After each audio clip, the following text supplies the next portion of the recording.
Bar Heights live here at Supreme Courts again. We have two very special guests here with us today. We have the Munciana Volleyball Team Camp going on this week, and we have two nationally renowned stars with us. Coach Mike Lingenfelter, been coaching for years on the college circuit, and also AAU circuit 7 national championships now, which is amazing. And also Jonni Parker, who even kids down south know who she is, which has been amazing to see as well. But just having them here has been phenomenal. The team camp, just the structure of what's going on. First, I would like to ask y'all about each other, if that's okay. So, Coach, we'll get into your story history and John yours as well. But, Coach, talk about having like a 3-time All-American Big Ten superstar, working in your camp, and how cool it is, like, for her relatable stories for these kids, like that she played at the level they're trying to get to. One of the things about Jonni that's really incredible is Johnny's very real.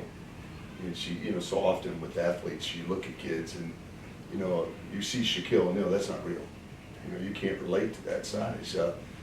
Jonni is a normal sized human being.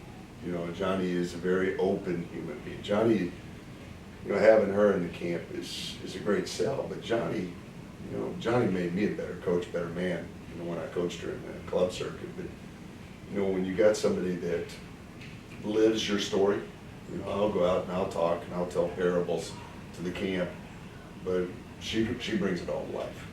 Everything that these kids want to be, she is, and she does it in the most real fashion possible. Well, I've seen the interaction that you have, with the kids, and just the passion that you have for the sport. That leads me into my question about this guy and his passion. What's it like playing for him, and then also now coaching alongside him? Remember, this is on tape. I got you. It's now going on probably 7, 8 years. I remember we were in practice and he asked a question. It was, "What's your why? Find your why in life." And at that time, I would have answered Olympic team. That was my dream. I wanted to play USA volleyball, go to win an Olympic medal. Fast forward 6, 7 years, and I made a decision. I wanted to be him. I wanted to be the best version of me. It was finding my why in order to inspire, in order to motivate that next generation of volleyball players. Being the best you can be, whether it's a teammate in life. He inspired me from my life motto. My everyday motivation is chasing greatness. Today it's what I try to do, whether it's in the classroom, whether it's on the court, whether it's just in life in general, relationships, friends you meet, you get one chance to make a first impression. So today it's finding my passion and chasing greatness. To a volleyball question for us uneducated folks, I was telling you on my lack of knowledge earlier over the last 2 weeks, but it's grown. I love the game. It's fast. But 2 words, if you could both speak to, as a coach and then maybe also as a player: communication and trust. That is the 2 words that every coach and every player talks about. Explain what that looks like and how you develop that in the skills that you're teaching, Coach. Communication took a hit during the pandemic. You can't make people stay in their bedrooms and wear a mask and think that the communication is going to excel. That's one of the biggest pieces. Communication for me, and one of the ways we teach it. Guys are communicating. I got you. Those guys can play. If you're capable of standing on the court and communicating, you're about us because you got your game in order. If you're not communicating, either you're not trained well enough, you don't have confidence in your game, or you're just no good. And we got to figure that out too. And guys that don't communicate ultimately become about themselves. And so, we sell the communication piece in that way because everybody wants to start. Everybody wants to play. And I can't play you if I can't hear you. If I don't know you're here. And so that's a big part of the communication piece. Trust comes from that. If I know you got me and I got you, we're good. And so communication really is where it all starts. Trust kind of explodes out of that. And I'm kind of old school in the sense that I think you develop trust by going through fire together. I like tough practices. I like hard goes. And the harder we push, the more we start to bond. I listen to all these schools. They talk about team bonding. They're going to wear certain ribbons, or they're going to go to a movie. You know, mine is kind of like, Preach. yeah, mine's kind of like forward steel. I like heat and I like pressure, and I want to go through it together to make sure we can do it. You know, and trust is one of those things to do it. You got to view it. Right. And I think I got to show it every single day, even in camp. You know, if I'm going to preach trust, you know, you got to be able to see it. And as a player, you know, could you just elaborate on that a little bit? You know, coming from your end, like if you see your teammate not getting after it, or if you, I mean, I'm seeing y'all interact with these kids, and it's like wow level to me, just how much of that is involved. Just as a player, how did you get your teammates to communicate and trust? As a player, it comes from that accountability standpoint. If I want them to give their best and give it their all, they can expect that from me.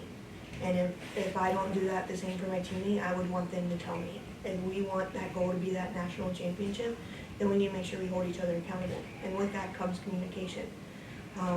Whether it's just making sure we're in the gym early before practice, whether it's doing the little things right in the gym, because come those big games, those big moments, the little things are what matters most. Once you forget those, everything's out the door. And building that communication and those trusts, those long days in the gym, the long hours, the grind, that's where you come up with that trust to where then you and your coach, it's the team. Once you get to that moment, the team that's out there, that's what you have. It's not the coach can't do much. So at that, from a player standpoint, is you got to be able to trust those people with you out there on the court. It's back to both of those points. Our practices in the SEC were always harder than our games. Well, the years we were winning, it was. You know, the last couple of years it wasn't, and it's a direct.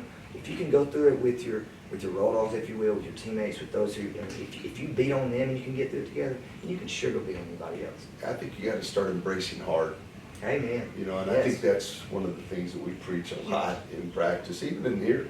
Yeah. You know, I was talking to a coach the other day. I said, "Man, these kids have never gone this hard, this long." I said, "Well, you know, to get where you got to go, you got to do things you've never done. Time reps. You know, we got to go." And I think creating the situation where you're comfortable being uncomfortable is a good thing.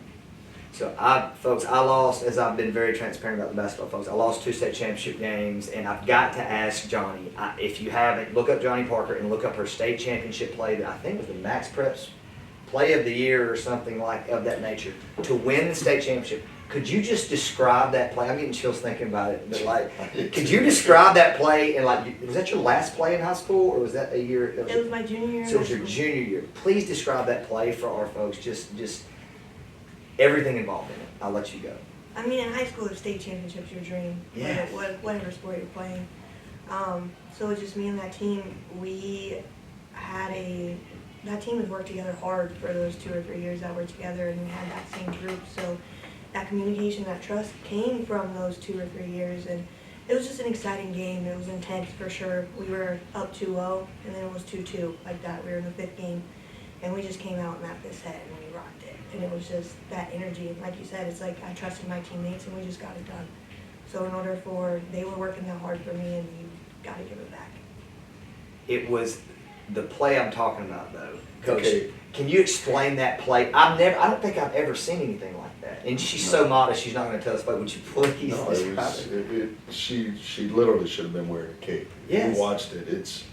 You know, I couldn't believe it when I saw it the next day. There's a bang bang play, ball gets deflected deep off the court, deep. She was out of 20 yeah, feet, 30 absolutely. feet off. And she runs it down and brings it back. Behind. Dives, pops it up overhead, brings it all the way back over the net. You're talking maybe 40, 50 feet. Sprints back to the net just as the kid is getting set to hit, and stuff blocks that kid to the floor. So she flew off the court by 20 feet, get up, come all the way back in, one-on-one, stuff blocks the kid straight to the floor. And then it looks like it was nothing. Right. In very Jonni Parker style. It was the next play, right? It was just the next play. They just happened to win the championship. But It was incredible. It was, I mean, I watched a lot of highlights, a lot of kids and people do. It was one of the most amazing things that I've ever seen watching sports. Okay, for these kids and parents out there, at the level that you have coached, the level you've played now, the level that you're going to coach, the work, just in your own words, you know, we talk about it getting hard. Yeah. And how did they understand, like, you know, it takes a lot to become a 3-time All-American. Yeah. It takes a lot to play the Michigan State. It takes a lot to win national championships and coach at the D1 level. Just, what does it take, Coach? Embrace the suck. I think you gotta embrace the suck. Yeah. Because sometimes it just sucks, it's hard. You don't wanna get up, you don't No. wanna go work, you don't wanna sell out, and you gotta show up, you gotta be where your feet are, and you gotta embrace it. And guys that learn that, behind everything hard is something really special. Some see hard, walk away. Correct. Some see hard, walk through. Yes. On the other side of hard is everything you want. And so you gotta embrace the suck. I think it would be my thought on it. I mean, the biggest thing is like talking back to that play is there was hundreds of plays before that I didn't get. So you gotta work and train. You gotta have a different mentality. It's that grind. Is all those plays before that, did I run after and try to get that ball, or did I stop 2 feet and say there's no way I'm getting that ball and give up? It's those hundreds of balls before that trained for that one ball at that crucial moment that made it all happen. So it's just getting in the gym, getting the reps, and that mentality. You gotta have that mentality in order to grind every day. Well, we just thank y'all for blessing us with your knowledge, and keep speaking in parables, Coach. I'm a big fan of that. I love that. And Jonni, thank you for just sharing with some of these kids and these parents.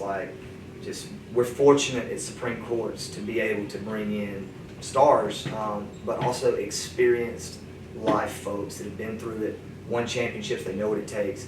Thank y'all for joining us. You can follow us at Supreme Courts, at S Courts Gville.